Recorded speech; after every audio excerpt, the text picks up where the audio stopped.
Kisah sejarah gaib Tanah Jawa hingga detik ini masih menjadi misteri. Tanah Jawa dahulu kala dihuni oleh makhluk-makhluk berbentuk aneh yang sangat ganas, hingga akhirnya Tanah Jawa dianggap sangat angker dan wingit. Dalam kitab Sabto Pujangga dan juga Primbon Jayabaya karya Raden Ngabehi Ronggowarsito, konon setelah merasa cukup berguru kepada Syekh Syamsuddin Al-Wasil, Prabu Jayabaya bercerita tentang kondisi Tanah Jawa saat masih kosong hingga kiamat kubro. Cerita itu ditulis dalam kitab Musasar yang menjadi babon buku Jangka Jayabaya. Lantas, seperti apakah sejatinya kisah secara gaib Tanah Jawa sesungguhnya? Mari kita simak selengkapnya hanya di Alikul Channel. Welcome back di Alikul Channel, yang pasti semuanya ada di sini. Jangan lupa untuk tekan tombol subscribe, nyalakan lonceng notifikasi, like, bagikan, dan tulis komentar kalian di kolom komentar, karena semua ini gratis. Sejarah awal Pulau Jawa seolah terbungkus oleh misteri karena sama sekali tidak diketahui keberadaannya oleh dunia sampai pulau ini dikunjungi oleh peziarah dari Cina, Van Hien, pada tahun 412 Masehi. Berdasarkan buku sejarah gaib Tanah Jawa karangan Siwi Leadbeater cetakan 1 Maret 2015 disebutkan pada 2000 tahun sebelum Masehi, Pulau Jawa sudah menjadi koloni bangsa Atlantis. Tapi saat Atlantis hancur, Jawa menjadi negeri terpisah. Di saat masih dikuasai oleh bangsa Atlantis, ajaran gaib hitam dan sesat mulai diajarkan kepada penduduk yang tinggal di Pulau Jawa ini.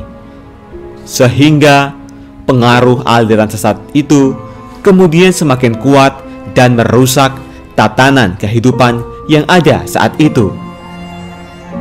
Mereka memuja dewa yang kejam yang selalu meminta persembahan manusia dan hidup di bawah bayang-bayang tirani tanpa kesempatan untuk melepaskan diri.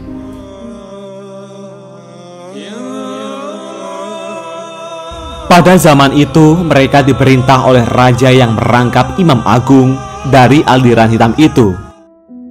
Di antara raja ini ada seorang yang sungguh fanatik dalam kepercayaan aliran hitam itu. Sang raja memiliki keyakinan bahwa hanya dengan menjalankan praktik kepercayaan yang mengorbankan darah setiap hari, wilayahnya dapat diselamatkan dari kehancuran. Hal ini didasari keyakinan bahwa dewa-dewa ganas dan haus darahlah yang memegang kendali atas Pulau Jawa pada saat itu. Para dewa telah membuktikan kekuatan dahsyatnya dengan letusan gunung berapi berulang-ulang dan bencana alam lainnya. Raja tersebut lalu memutuskan untuk melakukan sebuah pemagaran gaib demi tetap menjaga dan memelihara perlindungan atas Pulau Jawa. Salah satu caranya dengan praktik ilmu gaib dari para ahli sihir.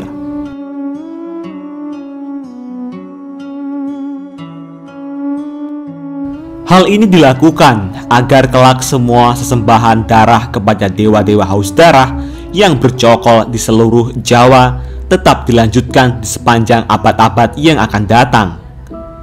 Demi terwujudnya maksud itu, dia kemudian menciptakan mantra yang sangat kuat di atas Pulau Jawa agar aliran hitam yang dianutnya tersebut tak akan lenyap selamanya. Efek dari hal itu masih dapat dilihat baik secara empiris maupun astral dalam bentuk awan gelap yang besar melayang-layang di atas Pulau Jawa.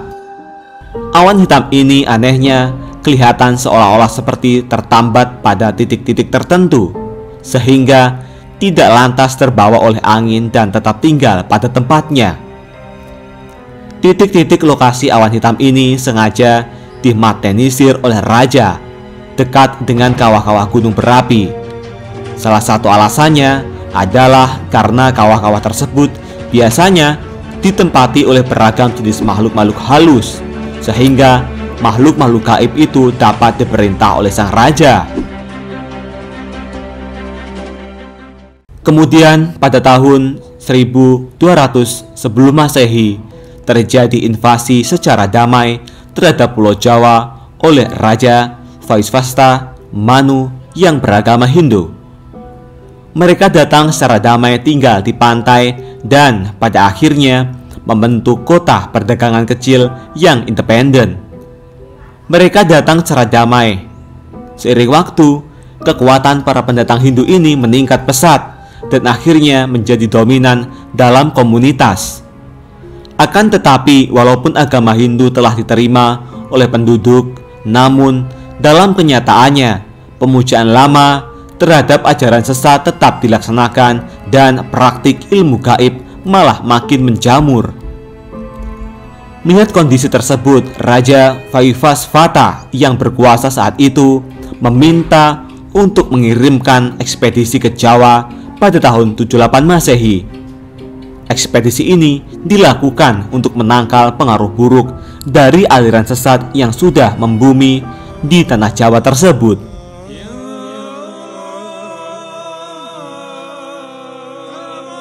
Pemimpin ekspedisi ini dipimpin oleh ahli spiritual bernama Aji Saka atau Sakaji. Aji Saka ini sangat memahami tugas yang diembannya. Aji Saka lalu menanam benda yang berdaya magnet kuat yang telah dimanterai di 7 tempat di Pulau Jawa untuk menyingkirkan pengaruh aliran hitam dari tanah Jawa atau tumbal bagi tanah Jawa.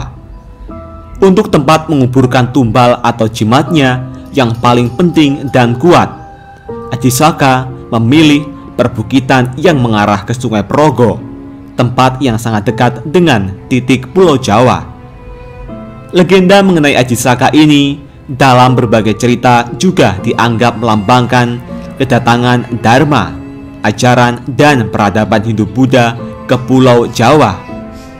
Akan tetapi, penafsiran lain beranggapan bahwa kata Saka adalah berasal dari istilah dalam bahasa Jawa Soko atau Soko yang berarti penting, pangkal, atau asal mula. Maka namanya bermakna Raja Asal Mula atau Raja Pertama.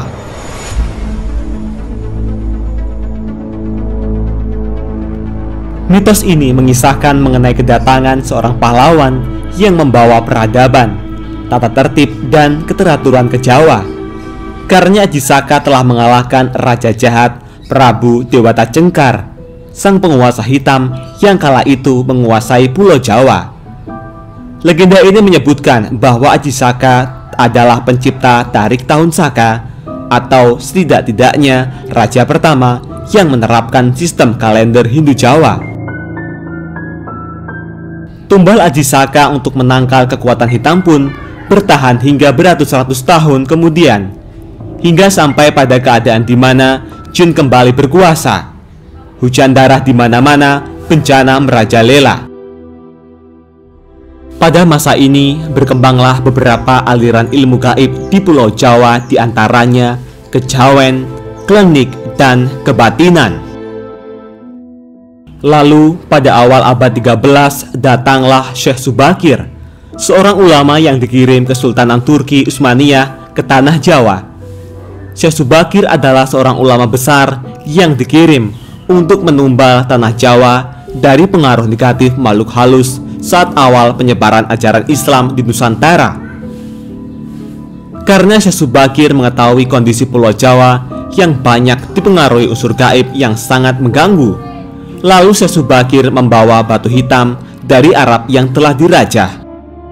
Kemudian dengan karomah yang dimilikinya, batu hitam dengan nama Raja Aji Kolocokro tersebut dipasang di tengah-tengah tanah Jawa, yaitu di puncak Gunung Tidar, Magelang.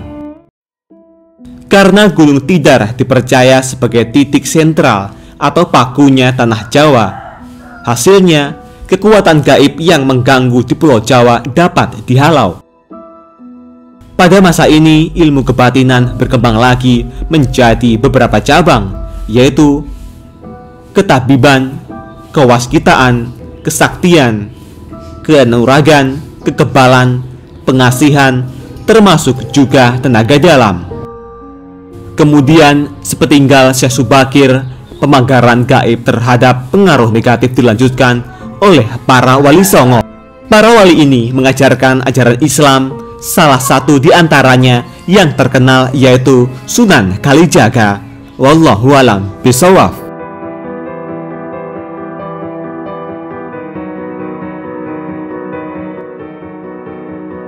Itulah sederet singkat sejarah tanah Jawa yang masih menjadi misteri. Bagaimana tanggapan Anda semua? Apakah Anda percaya mengenai sejarah kisah ini? Tulis tanggapan Anda di kolom komentar. Jika Anda suka dengan video ini, jangan lupa like, subscribe untuk mendapatkan informasi terbaru, dan bagikan informasi ini. Semoga bermanfaat. Nantikan video selanjutnya. Terima kasih. Hai dulur, aku mau kasih tahu ke kalian semua aplikasi investasi yang keren parah, apalagi kalau bukan Binomo. Yes, bener banget, Binomo bisa ngebantu dulur semua untuk mendapatkan penghasilan hanya dengan di rumah aja. Caranya gampang banget, dulur tinggal download aplikasinya, udah banyak banget link yang nyediain situs untuk akses aplikasi Binomo. Yuk langsung aja kita mulai investasi di Binomo. Nah, kayak gini nih tampilan dari skill report dari aplikasi Binomo. Kita bisa mulai investasi sesuai yang kita inginkan. Oke, kita mulai dari sekarang. Oke, kita bisa main naiknya kayak gini. Oke, good. Aku dapat, oh mantap jiwa, langsung dapat $5 cuy. Mantap, kayak gini nih. Gampang banget teman-teman, cara mainnya simple pol. Oke, kayak gini. Yes, kayak gitu tadi teman-teman cara mainnya. Untuk para player Binomo ini usianya harus di atas 18 tahun ya teman-teman. Dan jangan lupa pakai kode promo Klava 1 atau Klava 3. Ini bisa ngebantu banget dulur semua untuk makin mantap jiwa untuk bermain Binomo. Yuk langsung aja download aplikasi Binomo, gak usah tunggu lama-lama. Binomo emang juara.